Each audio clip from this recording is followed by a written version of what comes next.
All right, folks, let's talk about what just happened in this hearing because it says a lot about where the country's priorities have gone off the rails.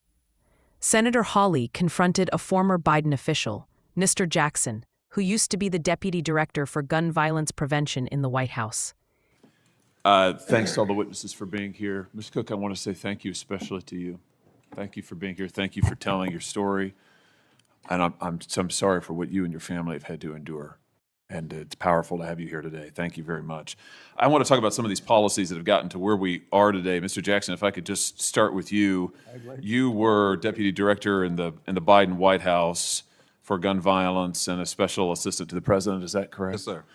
You're also affiliated with the Community Justice Action Fund. Is that correct? Yes, I'm also a survivor of gun violence. You were their executive director. When was that, the Community Justice Action Fund? 2021 to 2023. And you're affiliated with them now? Yes, as executive advisor. Okay. The Community Justice Action Fund is, do you disclose your donors? Yes. All of the donors are public? Yes. You're funded by the Tides Advocacy Group, among others? They're a fiscal sponsor. This is, right, They that would be handle a our donor. HR. Yeah, This is a George Soros funded group? No. He's one of the donors? No. He's a donor to the Tides Advocacy Group? Yeah, that's our fiscal sponsor. So they handle our HR, our back office, our operations. Great, okay, great. So in other words, I mean, that's... We're one of 300 organizations. Right, that they run. You are a Yes, but subset we of pay them to be a fiscal sponsor. Well, you are a subset of that organization, which he helps to fund, right? Okay. All right. Just wanted to get a level set here. So let's just, I want to ask you about some of the policies that you've advocated because they're exactly what we see implemented in these blue cities, like defunding the police. No. Oh, indeed. That's not. We advocate for Wait, I investing. haven't asked a question yet. We'll get to, I've got a lot of questions, believe me, and I'll give you time. So let's talk about this report that you issued when you were executive director, a policymaker's playbook. And I'll ask you to enter it into the record, Mr. Chairman. Great.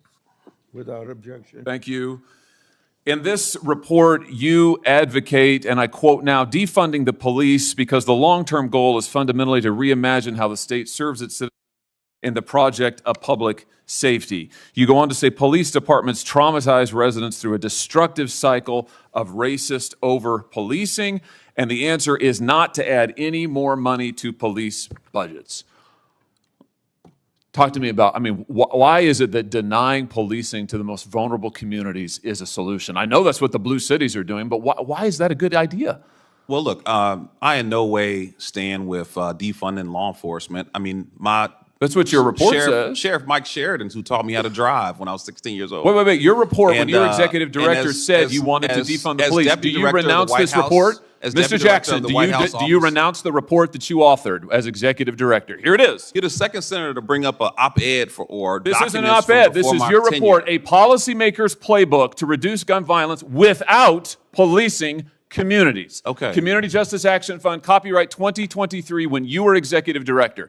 Now you say you don't know anything about it. Now you say that you haven't heard of it, just like the Democrats who all of a sudden say, oh, we're all for the police. They've been advocating defunding them for years. Okay, well, you can look at documents or you can look at My results. question is, do you renounce this report now? You say you no longer agree with this. And my answer is that I led the efforts to invest $42 billion in law enforcement. You've advocated defunding the police as executive director of an organization that you still lead and are affiliated with. Never see me advocate for that directly. What you see me advocate for what is this is then? a comprehensive approach to reducing violence. Right, the comprehensive approach is defunding the police, which is what this says. The entire time. This is so typical of what the Democrats do now. After your policies have transparently failed and led to the deaths of millions of Americans, now you say you've never heard of defunding the police. Your own report recommends it on page after page after page. Let me ask about something else you say. Here's what you say we ought to invest in. Instead of funding the police, here's what we ought to invest in.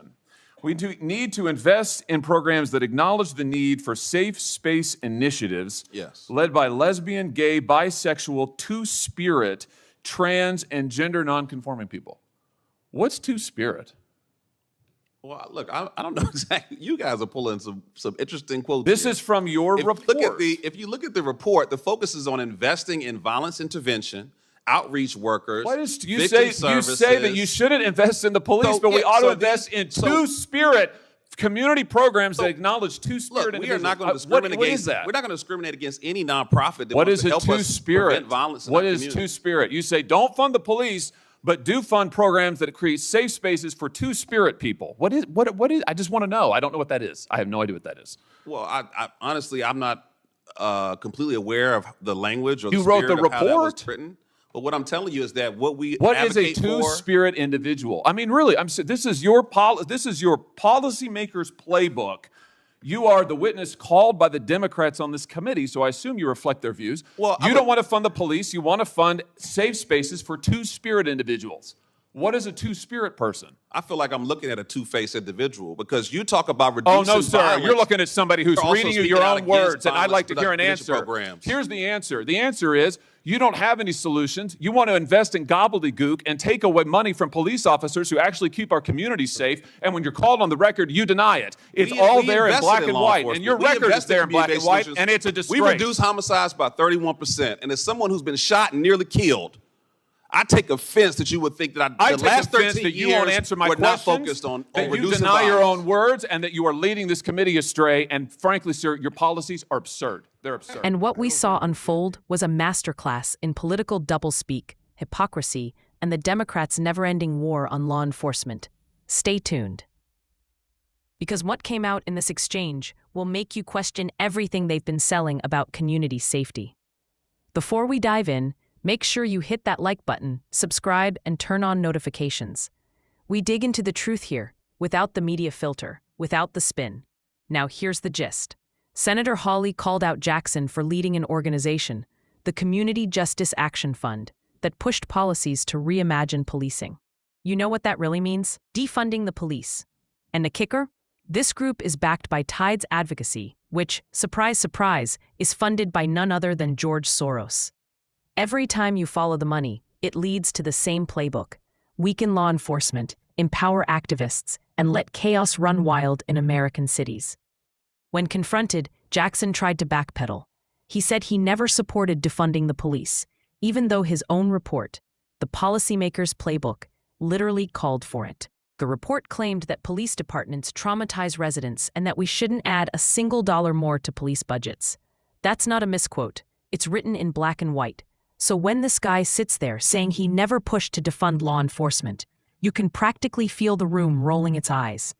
Hawley didn't let him off the hook. He pressed him again and again. Do you renounce this report? And instead of owning up, Jackson dodged. He tried to spin it into some vague line about comprehensive approaches to safety. Buzzwords that sound nice, but mean absolutely nothing.